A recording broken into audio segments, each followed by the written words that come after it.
Namo tassa bhagavato arahato samma sambuddhassa. Namo tassa bhagavato arahato samma sambuddhassa. Namo tassa bhagavato arahato samma sambuddhassa. Supatipanno bhagavato savaka sangho. Ujjopatipanno bhagavato savaka sangho. Nyaya patipanno bhagavato savaka sangho.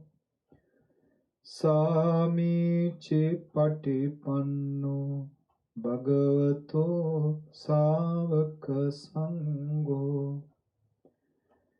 Yadidam chattari purisa yugani atta purisa puggala esa bhagavato savaka sangho. Ahuneyo pahuneyo dakhineyo anjali karaniyo anuttarang punyakhettam lokasati.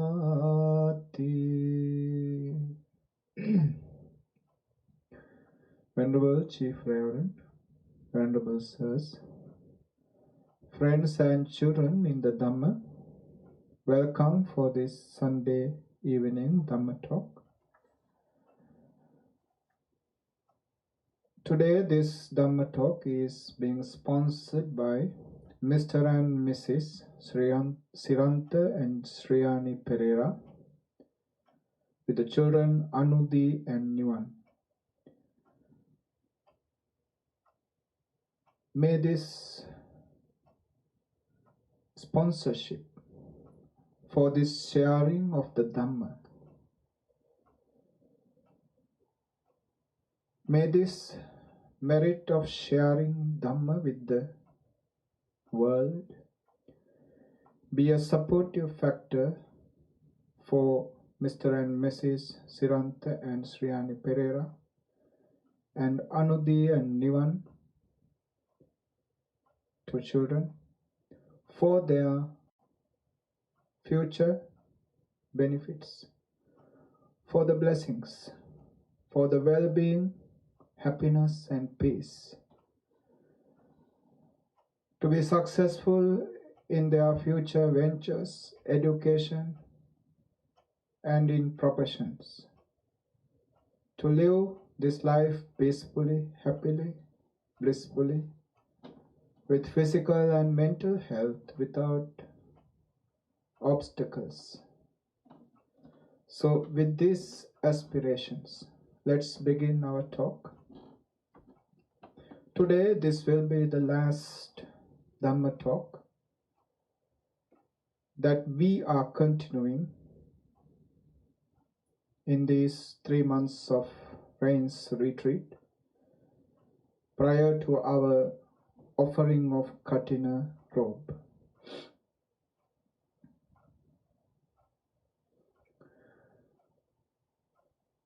The usual plan is to explain the series of the Dhamma talks based on the virtues of the Sangha. But today it is special. We are about to do our Katina robe offering. So with a clarification of the Katina robe, let us consider the virtues of the community of the Buddha's disciples, the Sangha, which is explained in the stanza of Supati Panno Bhagavato. Now, the Katina ceremony is actually offering a robe, particular robe, to the community of Sangha. This Sangha community is considered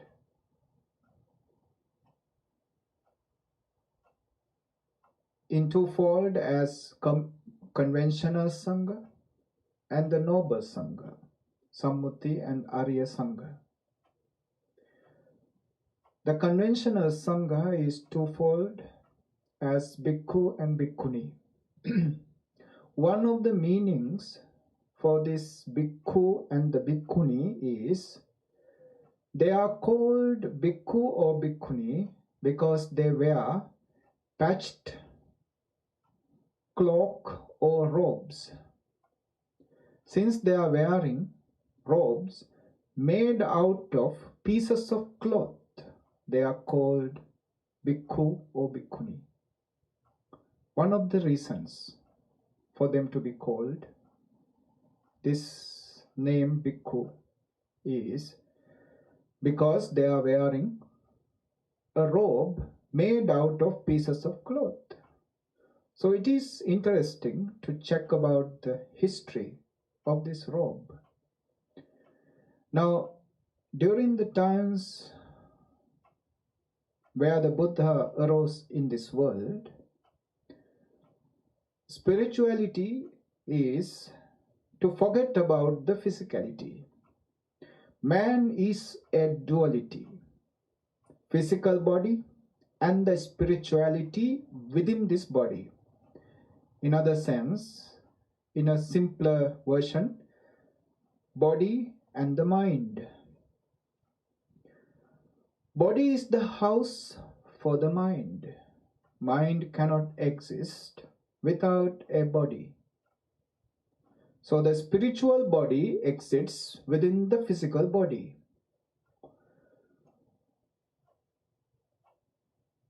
The duality has to be balanced. If we take a particular extreme and forget the other side of the life, we are not balanced.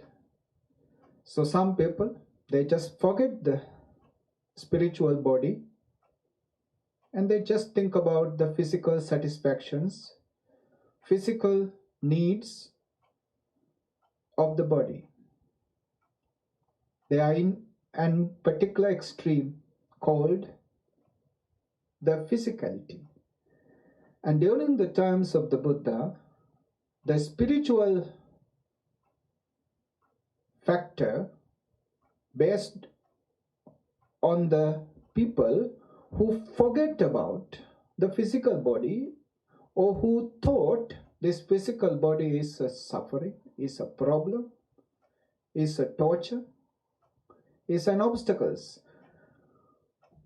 They thought you have to get rid of the physical body, then only you can find the peace, happiness and bliss. So they tortured, tormented, oppressed, put into suffering the physical body for what? To enhance the spiritual body. This is the other extreme, who forget, who try to torture the physical body for the sake of developing the spiritual body. But what Buddha saw was, what Buddha found was, man is a duality, body and the mind, physical body and the spiritual body. They depend on each other. You cannot ignore the other for the sake of developing the other.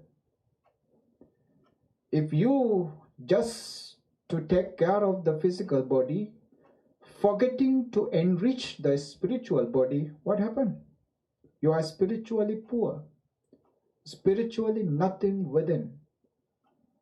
That means you are bound to become mentally sick, depression, stress. and so on and so forth. Hundreds of mental sicknesses bound to attack you when you forget the spiritual body to enrich your spirituality. At home, Prince Siddhartha, who had all the luxuries, who were living the most luxurious life, but he was bothered always, he was disturbed always, that within me I am empty. I have all the comforts in the world, but my inner being, my spiritual body is so poor. I feel like a pauper, a beggar in a palace. I don't feel rich within myself. That's why at the age of 29, he left all those material wealth to look for spiritual wealth.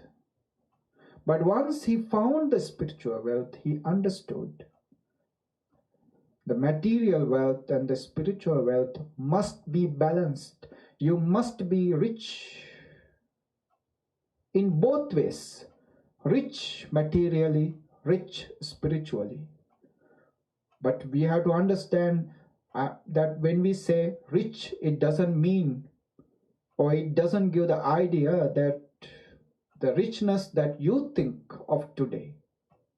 Yeah. What is rich? The rich is to be enough. If you feel you have enough, it means you are rich. It doesn't matter whether you have 1 million, 2 million, or 3 million, or 100 million, or billion. It doesn't matter how much you have. If you still feel you are not enough, you have not enough, it means you are poor. It means you are asking for more, looking for more. As long as you are looking for more, you are not fulfilled, it means you are not rich. It doesn't matter the material richness, it matters with the mental richness. Materials are just an excuse for you to live this life peacefully, to live this life comfortably, to keep this body safe, secure, and at peace and at comfort. If your body is so much in pain, agony, in hunger, in suffering, it is impossible for you to meditate. That's why once Buddha went looking for a man. He has the fortune, he has the parami to become a Sotapanna, stream winner. After lunch, Buddha was sitting and people were sitting, waiting for the Buddha to start his Dhamma talk, but Buddha is still keeping silence. It seems he's waiting for someone. And then a poor man emerged at the corner of the crowd. When Buddha looked at him, Buddha understood that this man is in hunger. For the day, he has not eaten yet. He hasn't had any meal for the day. And Buddha asked Venerable Ananda, just look at that man. I want you to feed him. Give him some food. I'm sure there must be some food remaining in the olfact, in the dana hole. Please give him some food. Venerable Ananda gave him some food. After this man quenched his hunger, he came and sat down, and then Buddha started giving the Dhamma talk. Because when you are spiritually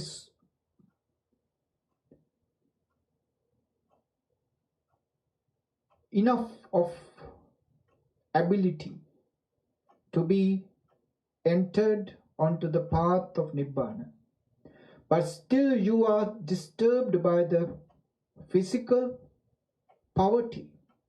Physically, you are not settled. You are in hunger. You are in pain. Then the spiritual richness is impossible to happen. Physically, you must be settled.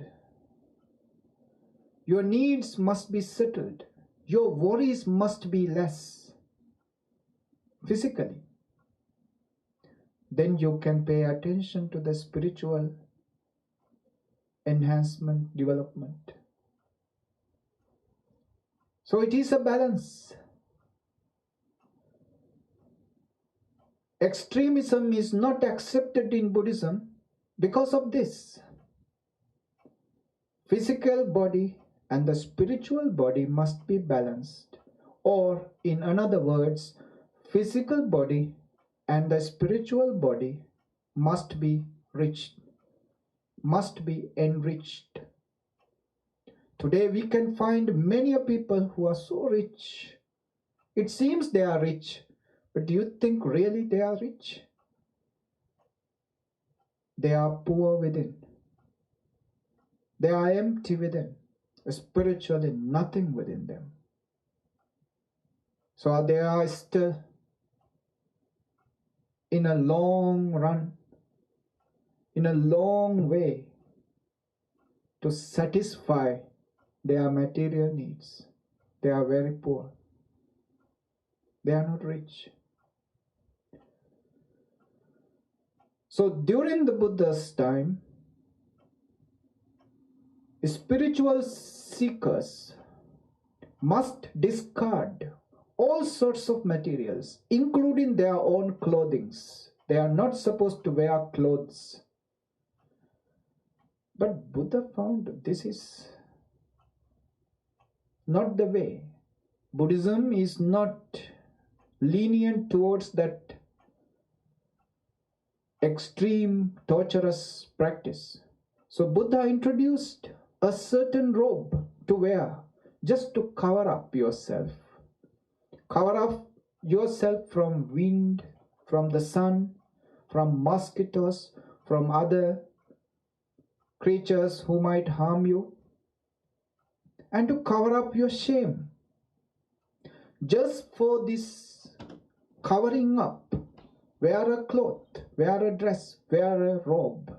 So he introduced this robe, and this robe was made out of pieces of cloth. Pieces of cloth mainly found in the cemeteries or in the garbage bin. Pieces of cloth where you find in the soil, in the ground.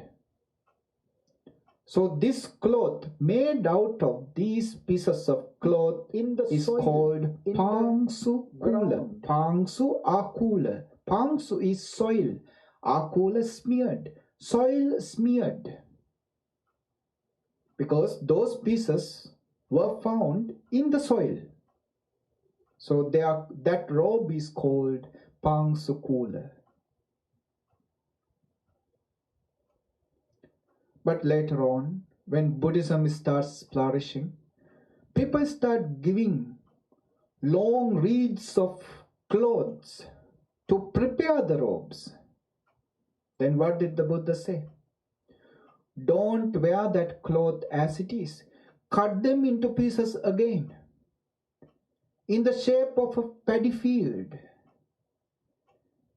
If you have seen a paddy field, there is a shape in it. There are separations. And in between these separations, there are linings. And just like that paddy field, you have to cut that wreath of cloth into pieces and then sew it again, then join it again, and then you can wear. Why? For what reason? The reason is to get rid of the monetary or the financial value of that cloth. You have to understand, those days clothes were very rare to find and also very expensive to get. Yeah, very rare and very expensive. They are luxuries. Clothes were luxuries. That is why those people who were into spiritual practice, extreme spiritual practice, they discard all clothes, went naked, because clothes are luxuries. You should not wear clothes because they are luxurious things. And Buddha still doesn't want to go naked and doesn't want his followers to go naked. He wanted them to wear in a modest manner, not so luxurious, but still covering your physical body to a moderate level. So he introduced this robe which has no monetary or financial value. So when people start offering wreaths of clothes, Buddha still asked the monks to cut them into pieces in the shape of a paddy field and then sew it again to make the robe. Wearing robe is the way that you join into the order. When you enter the order, this robe represents that you are on the spiritual path, on the path towards Nibbana, on the path towards the liberation. And today, not only you are following that path, but also you are helping others to follow that path, assisting others to understand this path and walk on it. So it goes both ways. This robe represents Buddhism in other sense. You remove that robe out of the Buddhist picture, Buddhism gone. That's what happened to India. When the Mughal Empire invaded India, they just destroyed temples and killed all those monks. Once the monks are killed, that's it. Buddhism gone. Completely gone. Buddhism lost its motherland. Like that. So remove the robe out of this Buddhist picture. Buddhism is no more. So teacher to student, teacher to student. Nobody can become a monk or a nun himself. Teacher to student, this lineage continues in the lineage of robes. So this robe represents a very significant role in the Buddha's dispensation. So the ones who wear the robes are called the Sammuti Sangha, or the conventional Sangha, including Bhikkhu and Bhikkhunis. This offering of Katina robe, what is this third kind of offering? First kind of robe is the robe made out of pieces of cloth from the garbage, from the cemetery. We call it Pang Sukula Chivar. The second kind of the robe is the robe which is offered by the laity, by the householders, when the monks prepare the robe. If you want to offer a robe tomorrow, you can come and offer. No harm, no obstacles. But the Katina robe is different. This Katina robe signifies something greatly important, greatly valued custom in Buddhism. That is observing of the rains retreat, inviting a Sangha member to observe that rains retreat with the promise that you practice, we will take care of you. That is the promise. With that promise, the laity, the householders invite a monk or a nun to observe Vasa. And this robe is the fulfillment of that promise. And during these 3 months, the laity, constantly associating the monks and constantly fulfilling, engaging on the activities in the monastery. Today, of course, it is different. The time is different. Unlike the Buddha's time, the responsibilities, the social, and your environment is totally different, more complicated, more obligations.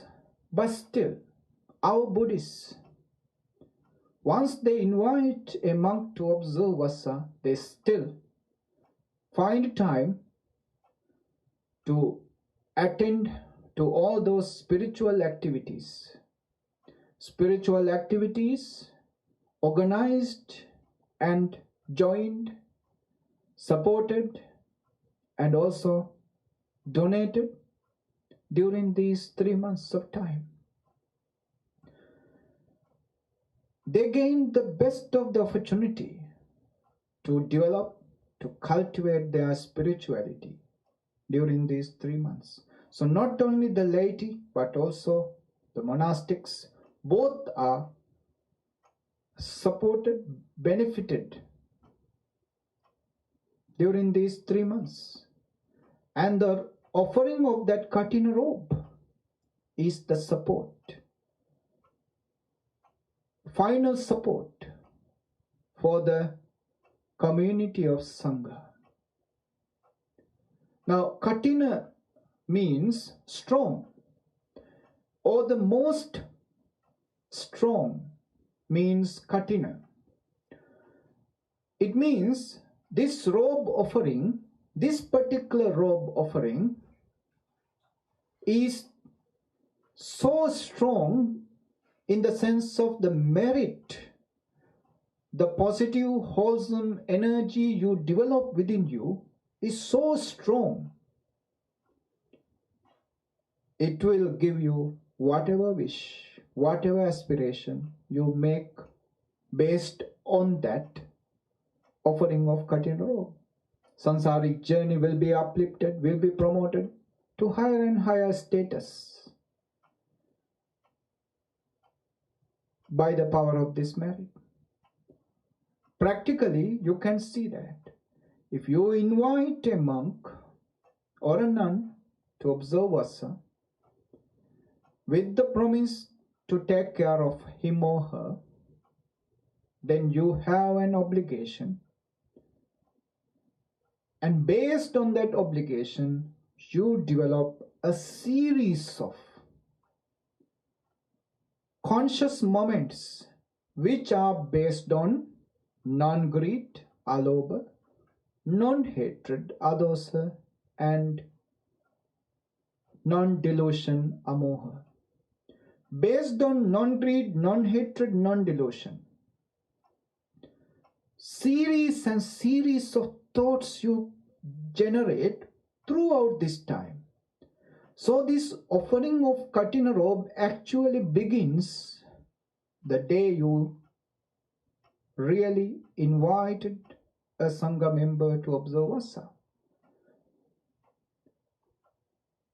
The actual offering is, of course, 3 months later, but whole of these 3 months, your consciousness is engulfed absorbed in this offering of cutting rope. So for 3 months you develop such wholesome thoughts within you. What kind of positive energy you develop within you? And that positive energy must be that strong, that powerful. It will develop your consciousness to higher and higher degrees of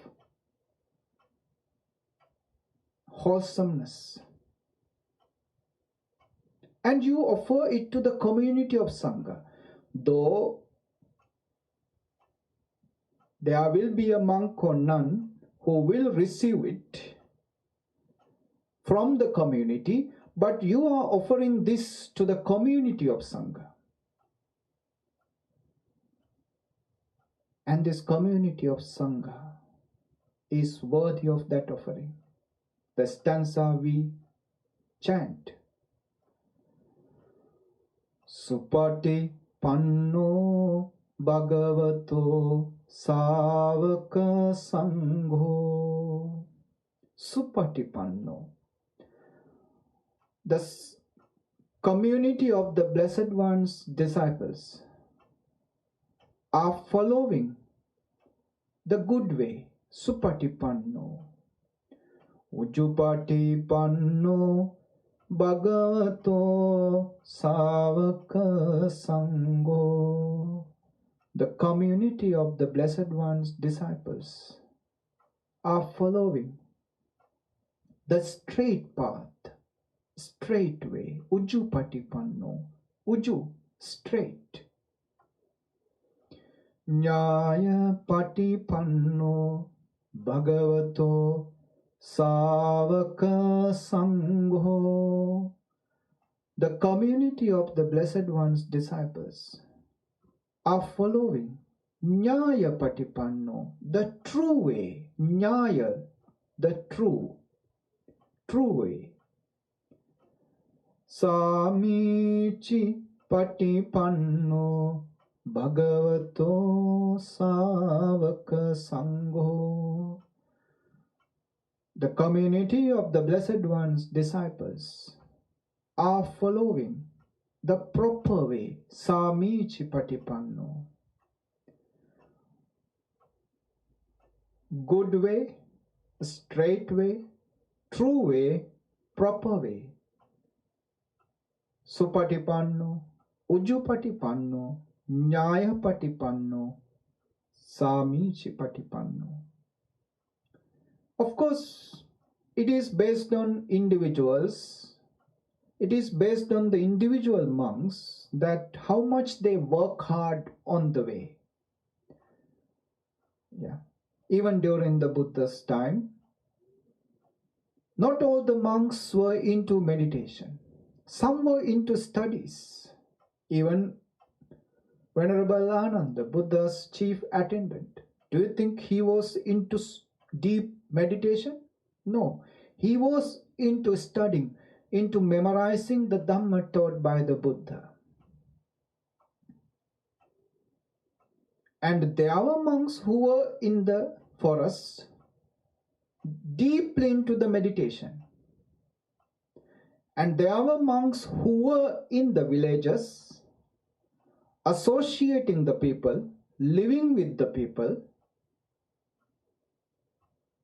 and taking care of the spiritual needs of the people, learning the Dhamma, and when they get the opportunity, they meditate also.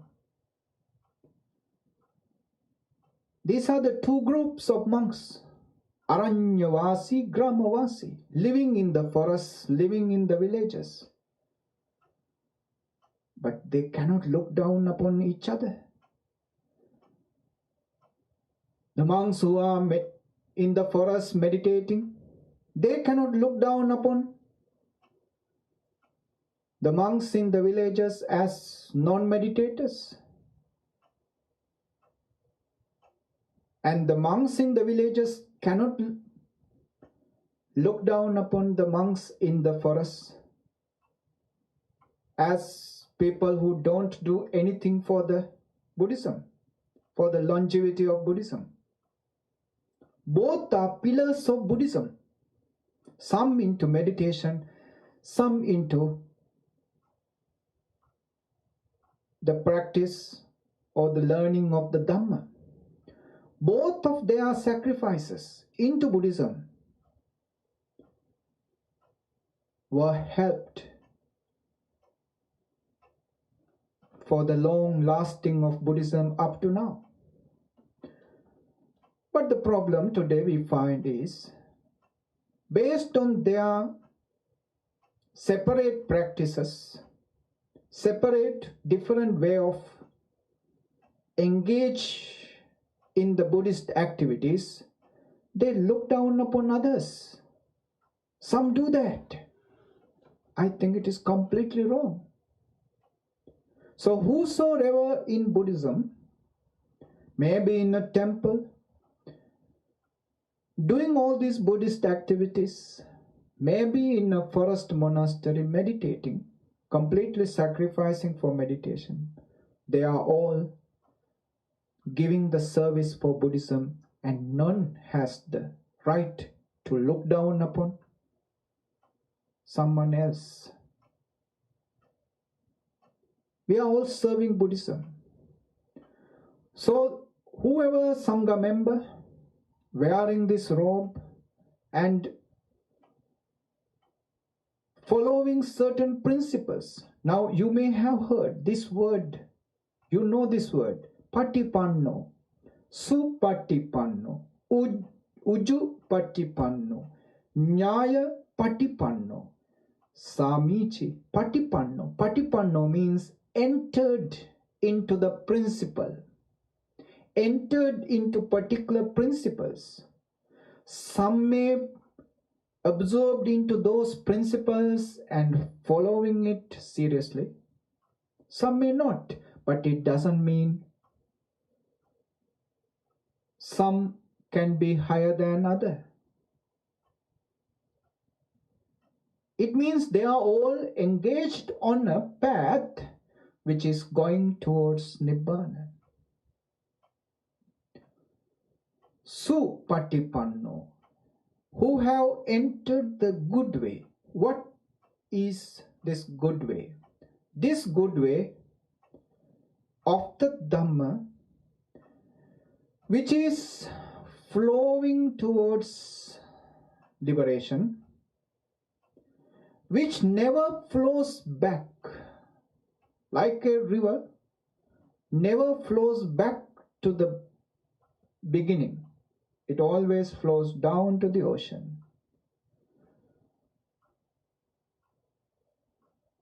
It doesn't need to go back. It doesn't have to go back. It doesn't even need to look back. This has a very deep meaning. Do you know, Buddha never looked back when he walked. He walked straight. He never looked around, and he never, we can say very rarely, he will ever look back. If he wants to look back, he will turn his body completely like an elephant, because elephant also cannot look back because his body is so big than the head. Even though he look back, he cannot see what is behind. He has to turn his body completely, a U-turn, to look what is behind. Buddha, if he wants to look back, he will turn his body completely and look back. We call it Gajavalokana, the elephant look. Only a very rare occasions that Buddha have done this. When he was about to pass away, about to attain to the Mahaparinibbana, when he left the Visala, the beautiful city, it says he stopped on a hillock and turned his body completely towards this city he left, this beautiful city Vishala, and he told Venerable Ananda, this is my last time I see this beautiful city. So this is a very rare occasion that Buddha ever looked back. So the meaning that he never looked back is his spiritual journey. He doesn't have to worry about the destroyed defilements, eliminated defilements,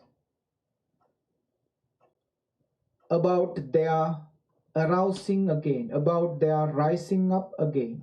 It means if he had destroyed a particular defilement, for example, if we say he had developed, he had destroyed Sakkaya Ditthi, false self-view, Sakkaya Ditthi, wrong self-view.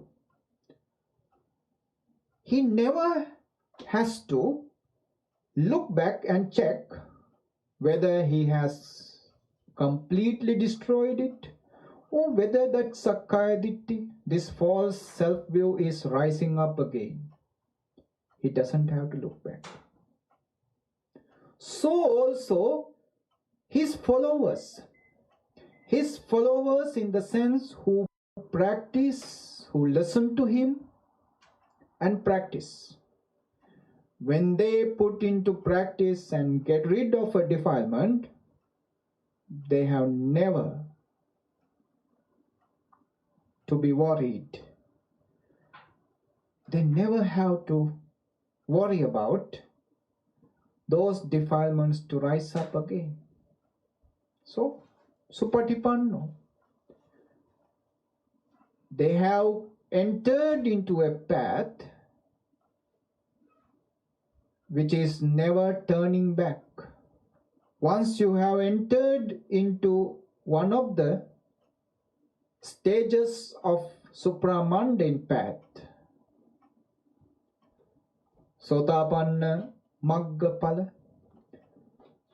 stream winner on the path and fruition, Sakadagami Maggapala, once returner on the path and fruition, Anagami Maggapala, non-returner on the path and fruition, Arahanta Maggapala, Arahants who are on the path and fruition. These noble disciples of Buddha doesn't have any worries about their destroyed defilements to rise back again. Supatipanno has entered into the right way or the good way. And moreover, their path is always destroying defilements. You just practice. Defilements will be destroyed on the way. Just enhance, carry on, develop on your practice. Defilements will get destroyed. Supatipanno. Then comes the Ujjupatipanno, straight path, straightforward path. This path is in the middle path. Middle in the sense of two extremes. Middle of the two extremes. One extreme, as I just explained earlier, forgot the spirituality, took care of the physical body. They are in one extreme. The other extreme, forget the physical body, take care of the spiritual body.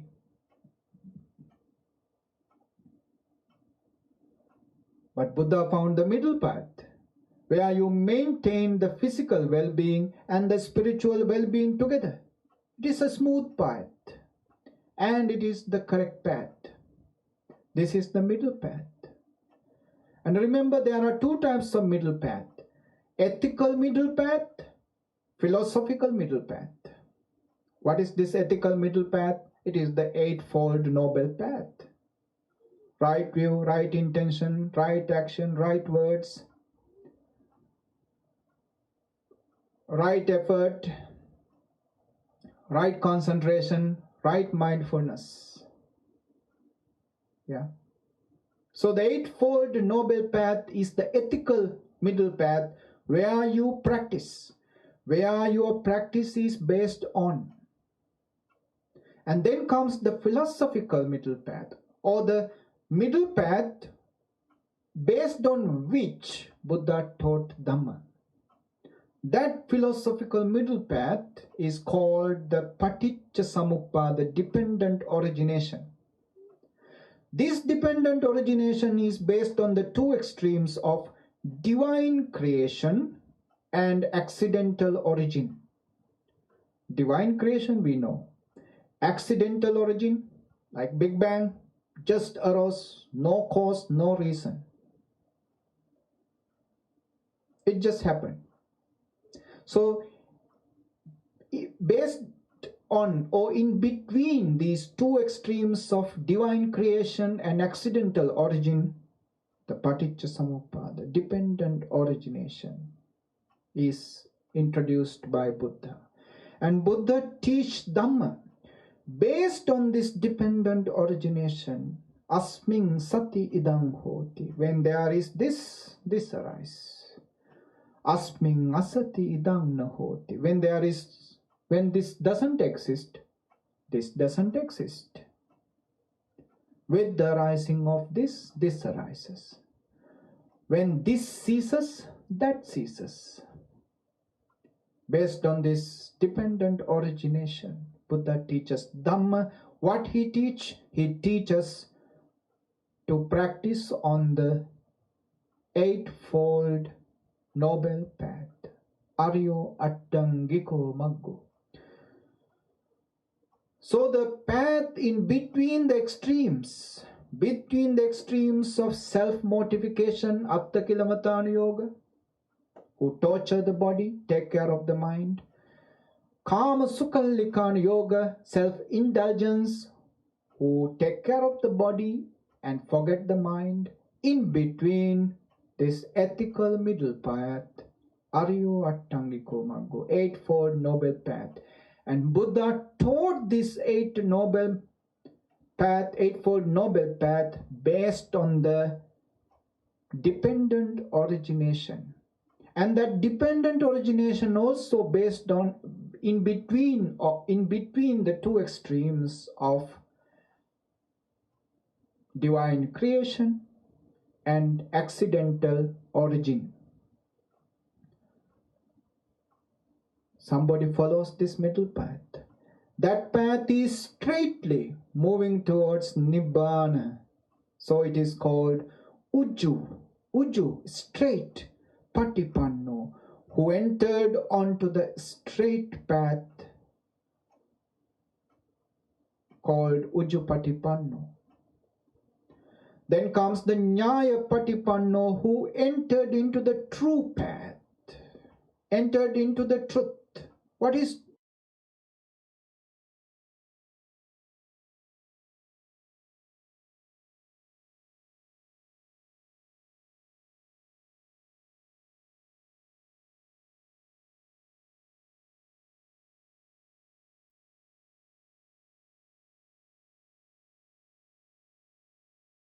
Nibbana into Pali? Buddha doesn't know how to explain Nibbana because it is beyond the verbal explanations. Our words are not enough to explain without or beyond these three dimensions. Whatever exists in the three dimensions are the only things that we can explain. Beyond that, impossible. Nibbana is beyond the three dimensions. So Buddha doesn't try even to explain what is Nibbana, but he said Nibbana is whatever it is when there is no craving. No attachment. Tanhakkayo nirodho nibbanam. The destruction of tanha, the craving, attachment is nibbana. Destruction of tanha is nibbana. Whatever it is, destruction of tanha is nibbana. You experience this. When you destroy this tanha, this attachment. How to destroy this? Ujjupatipanno, following this middle path, eightfold noble path, you destroy that attachment. Then you experience the truth. Nyaya is truth. Another word, Nibbana. Nyaya is a word for Nibbana. Truth. You experience that truth. Ineffable to explain, difficult to put into words, but you can experience this by following the path in the middle, eightfold noble path. And this eightfold noble path lead you to destroy the tanha, destroy the attachment. Then you experience Nyaya, the truth, the Nibbana. Samichi patipanno bhagavato savaka sangho. The disciples of the Blessed One has entered on the proper way. Samichi, proper.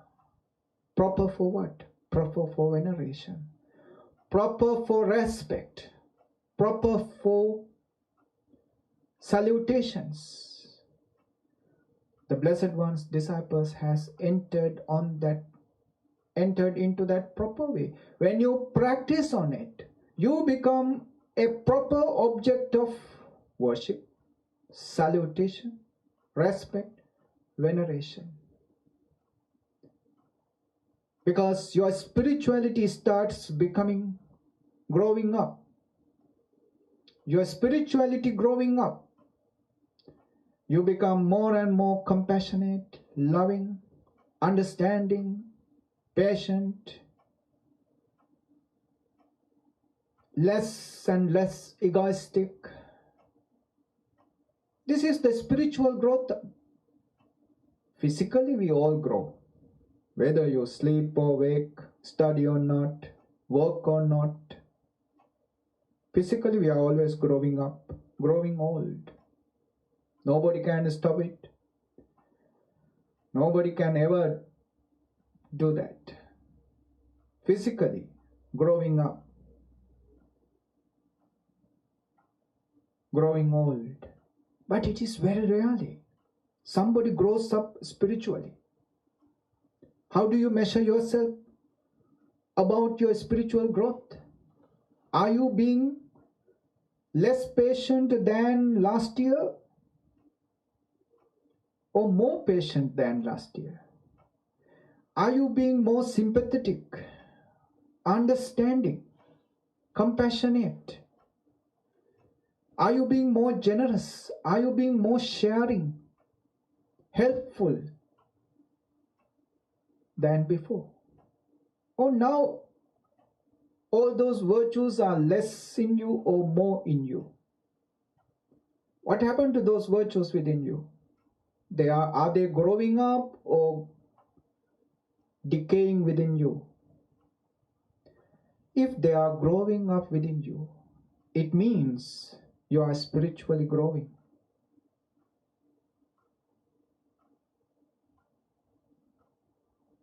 Spiritually growth is very rare to happen. This spiritual growth makes somebody a respectable person, makes somebody higher than others.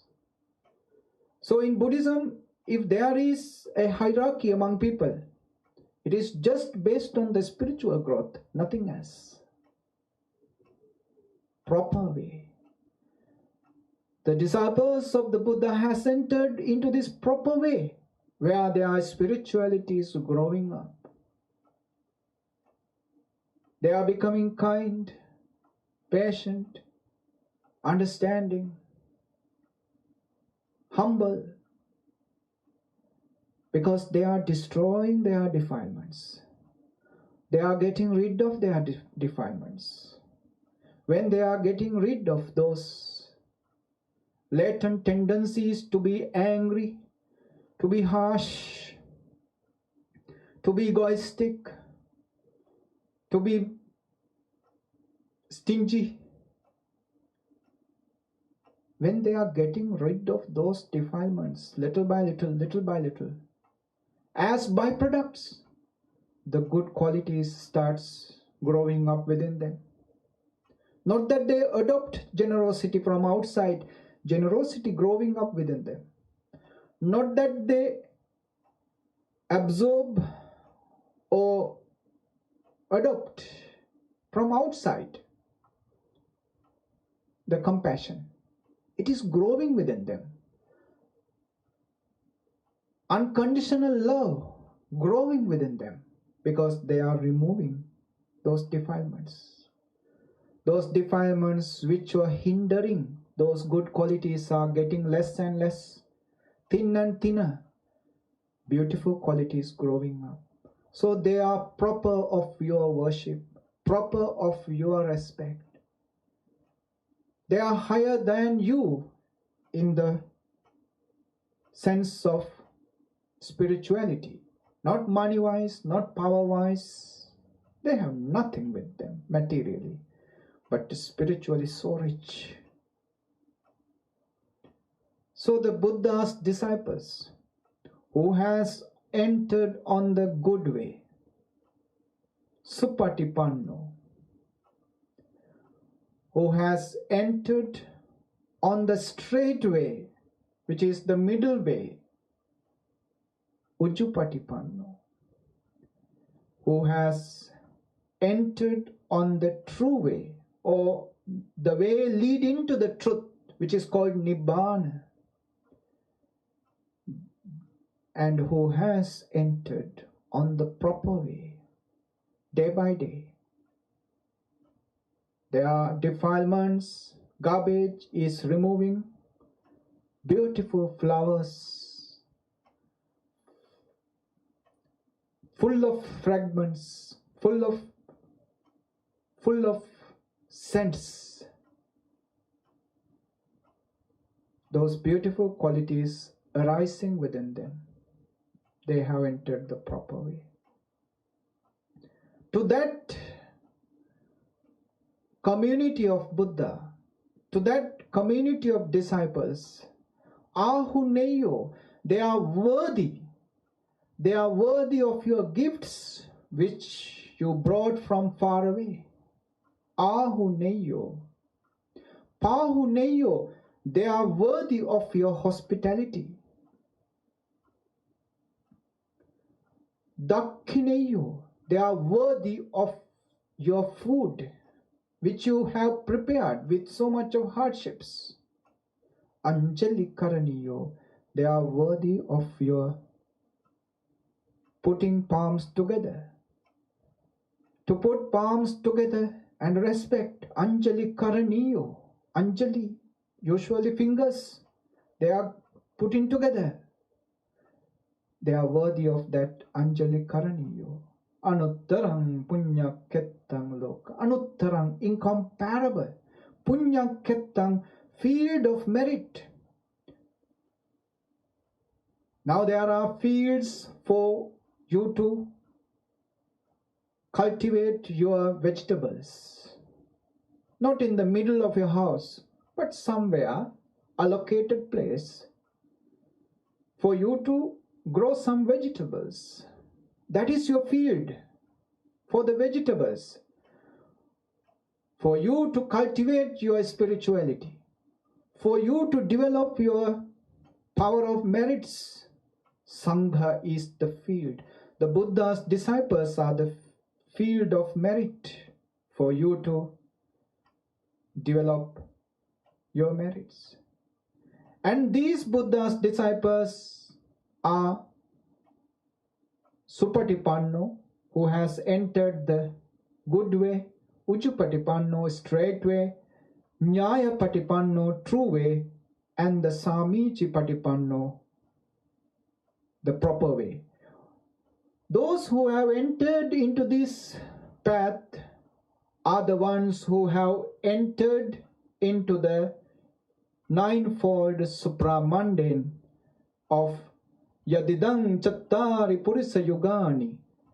Chattari Purisa Yugani, 4 persons in twofold. What is this twofold?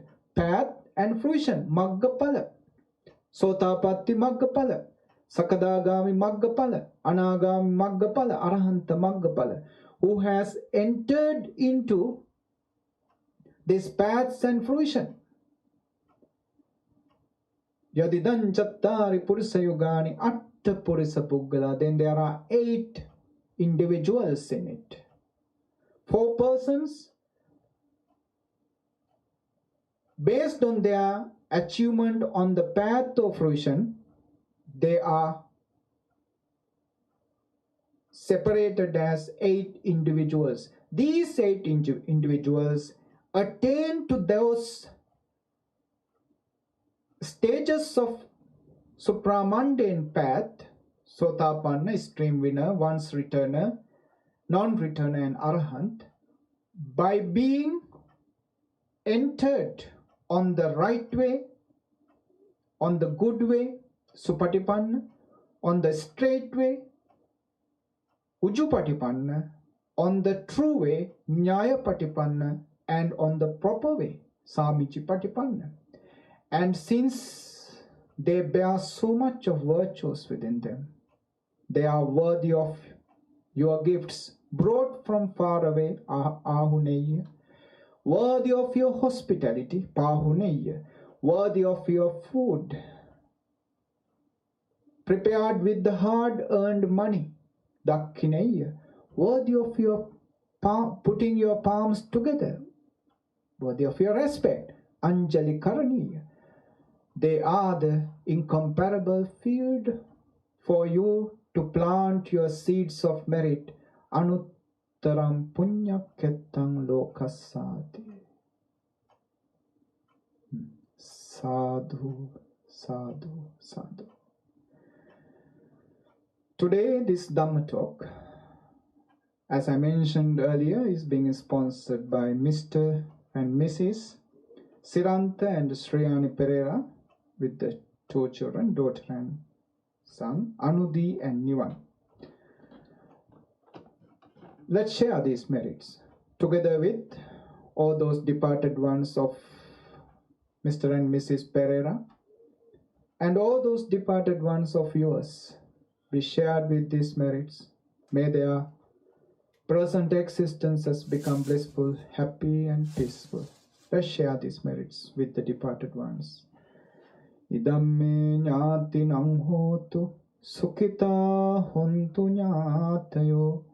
Idamme ñātinam hotu sukhita hontu ñātayo. Idamme ñātinam hotu sukhita hontu ñātayo. May all the devas, divine beings, be rejoiced with your merits. May the Deva's protection be with you, and may the Deva's assistance be with you, for you to be successful, for you to be peaceful, for you to live this life peacefully, happily and blissfully. May all Devas be rejoiced with these merits. Akasatta cha bummatta deva naga mahiddika Punyantang anumoditva chiram rakkantu loka sasana chiram rakkantu desana chiram rakkantu mang paranti. Before we conclude this Dhamma talk, we have a kind of message for you. Next week, Sunday, we have our Katina robe offering ceremony. But since this condition, difficult condition, we have limited the attendance only for the people who have confirmed to come and join. So please do not or refrain from coming those who have not confirmed to come here with the Bantes in the temple. So, but you can participate, you can join with us via online and rejoice with this great meritorious deed. And also make sure when you come to wear gloves and the masks to protect yourselves and to protect others. So